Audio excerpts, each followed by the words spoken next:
We're all very concerned. I'm concerned, and everyone on Guam. I'm one of these, I think that we can solve everything diplomatically. Coming on with harsh words like the president did it's very dangerous to go through something like that. And I understand that maybe the North Korean leader did not even understand exactly what fire and fury means, and he reacted again. So this is no way to do it. I feel that we've been through threats with North Korea before. Our former president, Obama, had to deal diplomatically with this leader and other countries in the region, and it worked perfectly well. Now we've got a real threat. And, you know, people say, well, you know, people are calm on Guam. Well, we have a great number of military bases. We have 2 major military bases on Guam. And we have a large contingency of National Guardsmen.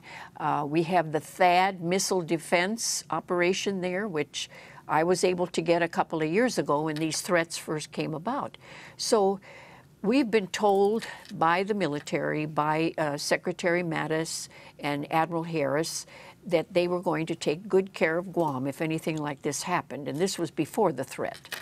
So I'm putting my faith in that the military will take good care of Guam and its people. You say Jim Mattis and the others of the defence establishment says to you on Guam, look, we'll protect you, we'll look after you, and you are not quite a part of the United States, but a territory of the United States.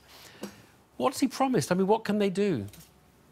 Well, for one thing, you say we're not part of the United States, but I feel even though we're an insular area, but we are a U.S. territory.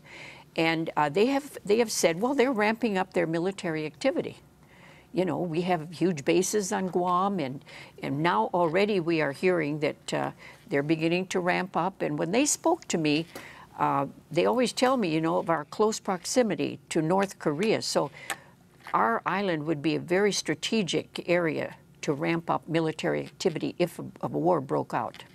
Does that THAAD, that missile protection system, That's correct. Does that work? Does that give you much, you know, safety? Give you a sense of security?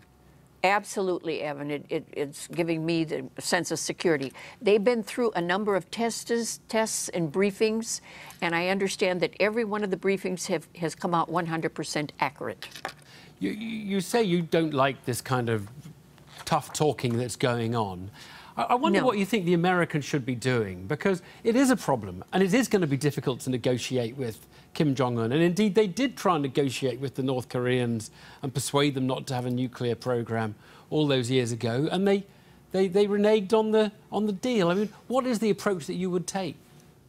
Well, this is, you know, that was all the years ago. Now, it's now. And I don't know that this current president has done any negotiating with Kim Jong-un. And I don't know what kind of meetings have been set up and everything. But, you know, to comment about fire and fury and all that strong, it's just not making anybody comfortable in this part of the world. It's just, you know, the tensions are so, I mean, it's just wrapping it up. And I really think I've worked many years in politics, and I believe in the diplomatic way. And I think that talking out things can bring about a peaceful solution.